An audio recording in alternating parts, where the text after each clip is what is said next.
The Shalah explains that the holidays that the Jewish people celebrate, even if they are rabbinic in nature, they are inherently connected with the parsha of the week that is read during that time.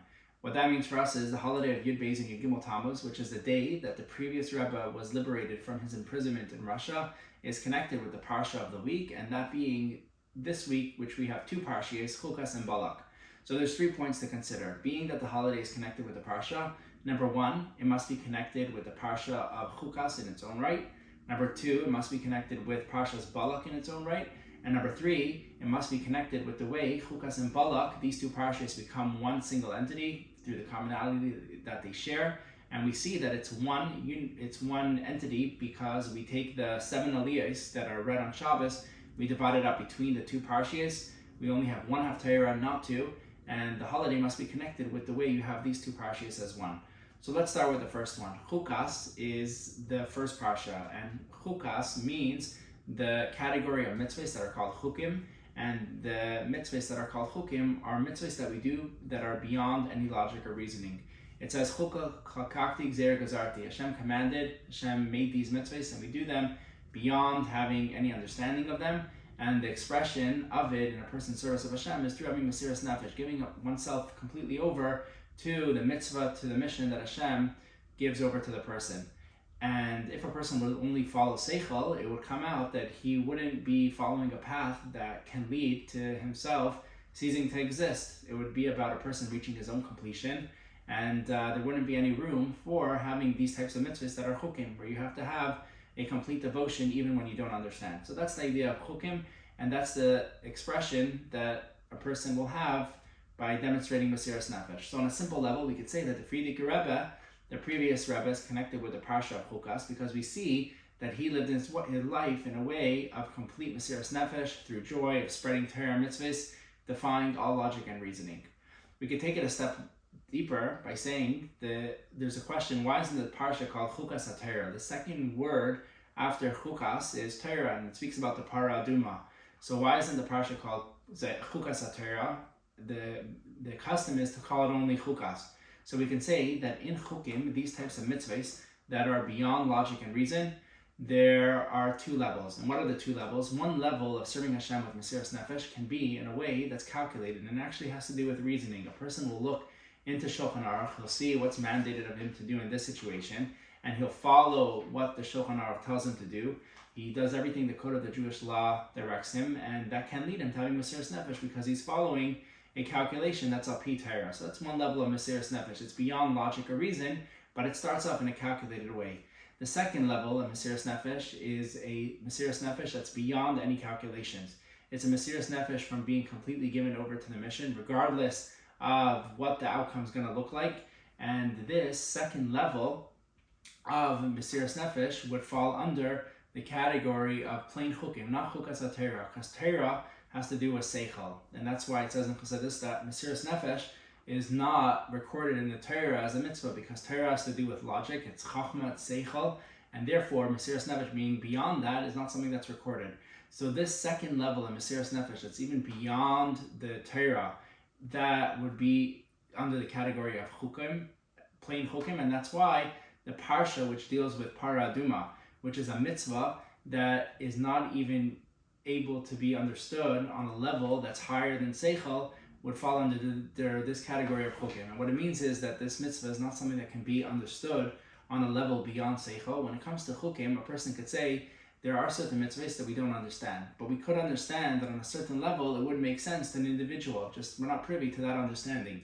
But then there's certain mitzvahs that it doesn't even fall under the category of something that that could be understood on a higher level due to the complexity of the mitzvah. For example, by Para Aduma, we find various opposites. We find that the person who is making an individual pure, he himself in turn becomes impure, and various other components of it. So in Chukim, you have two levels. You have one level that you could understand on a higher level, that there's a reason, just not something you can get. And then there's a level that it's not even something that you can understand how it can make sense on a higher level, and we do it solely and simply because Hashem said we should do it. So by the Frierdiker Rebbe, we found this higher level of mesiras nefesh. This level of mesiras nefesh that was beyond any logic or reason. It was completely given over to the mission, and it was expressed through him devoting his energy in one particular area. And that area was ensuring that Jewish children should have a Jewish education and they should have everything they need to be able to be connected with their Judaism and serve Hashem in the most beautiful way. Now the Frierdiker Rebbe, his Mesiras Nefesh in general, was sending Rabbanim, rabbis to various communities, people to ensure that there was kosher food. He was building mikvahs. He was ensuring that they would have the schools. But there was a big emphasis on the small children having their Jewish education. And a person can ask, why was the Frierdiker Rebbe devoting so much time and energy into small children when seemingly they're not even under the category of people who are obligated in the Torah mitzvahs? They're not b'nei chiyuva, they're not people who are older, past 13, definitely not older than that.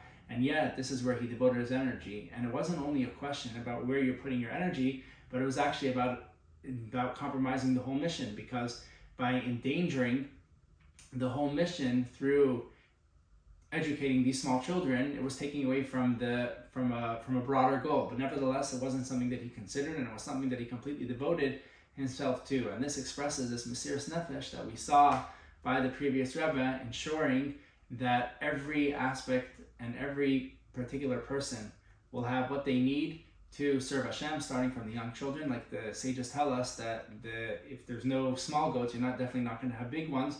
So too with the children, the Frierdiker Rebbe ensured that the children will have what they need, even though that made the Russians very angry and ultimately led him to being put in prison. It didn't stop him because he was completely given over to the mission, and this came from his Mesiras Nefesh, from his essence. And this was completely who he was, and this is something that really is every Jew represents this, because it says that the neshamas of the Yidden, they preceded everything, even Torah. So there's a level of a Yid that's connected with Hashem even beyond Torah, and from that level of his neshama, from his essence, he's able to have Mesiras Nefesh even when seemingly it goes against the logic of Torah.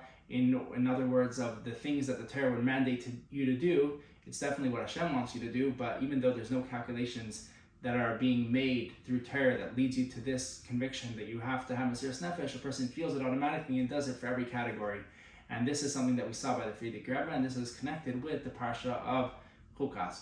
Now going on to Balak, the second point. The Balak, it says he was a big enemy of the Jewish people, and he was the biggest enemy of all, because it wasn't even his war to fight. The Yidden weren't allowed to conquer his land, but nevertheless he went against everything that would have made sense for him to stay away in order to ensure that the Jewish people had a hard time.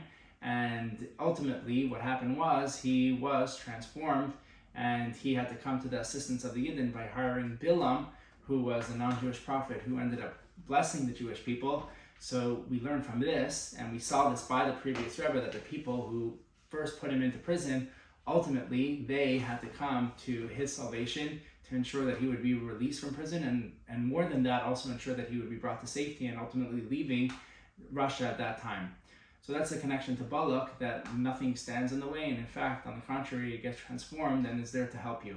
The third connection to Chukas and Balak, the way they are connected and they become one entity, is that we can find by Balak, even though it wasn't his war to fight, and he shouldn't have gone involved, which represents a very big klippa, something that's trying to obscure the connection between the Jewish people and Hashem. Nevertheless, you can have some logic to it, and that is, he didn't want that the Jewish people would plow through everything around him and make him in a vulnerable state. And therefore, he didn't want the Jewish people to succeed. But nevertheless, it was against everything that would have been beneficial to him, and he still went for it, even though it made no sense to him, and ultimately brought him destruction. So the Chukas Balak represents a klippa, and Chukas represents when the klippa has something that the Frierdiker Rebbe talks about in his Maimar of Basi Lagani, and that is a shtus de l'omazeh, which means a person operating in a way of no logic and no reason, but not for holiness, for things that are not holiness. And Chukas Balak is the ultimate representation of that. You have a klippa, someone going against the Jewish people, covering over this connection, but in a way that makes no sense. It wasn't for them to get involved with, but nevertheless, they were there to try to take away this connection from Hashem. So Chukas Balak represents this idea of having a way of operating that's lower than any type of logic and reasoning that would have been beneficial to him, and nevertheless he did it. So what's the counter to it? The counter to it is something called shtus dikdusha. Shtus dikdusha means that a person serves Hashem in a way that's beyond any logic or reason, but for the good. And it's, even though not necessarily will it make sense on paper, or will the calculations lead to how you're going to be successful, nevertheless, a Jew knows that he has this power from Hashem, that when he wants to do something, he has the ability to do it, and ultimately, through having Mesiras Nefesh, there'll be a complete transformation of the negativity. Not only that it would be suppressed or subdued, but on the contrary, it will be there to help the Jewish people. And we saw this by the previous Rebbe, that he had people who were taking him to prison, and they commented that they were Hasidim. They initially were Hasidim. Their grandparents used to carry the bags for the previous Rebbe's grandparents, and they said, Rebbe, we want to carry your bag. So even though they were on such a low state, and they were going against everything that would have been beneficial to them, as a previous Rebbe warned them that they were going to suffer in life if they continue on this path, nevertheless, they still said, Rebbe, we're here to help you.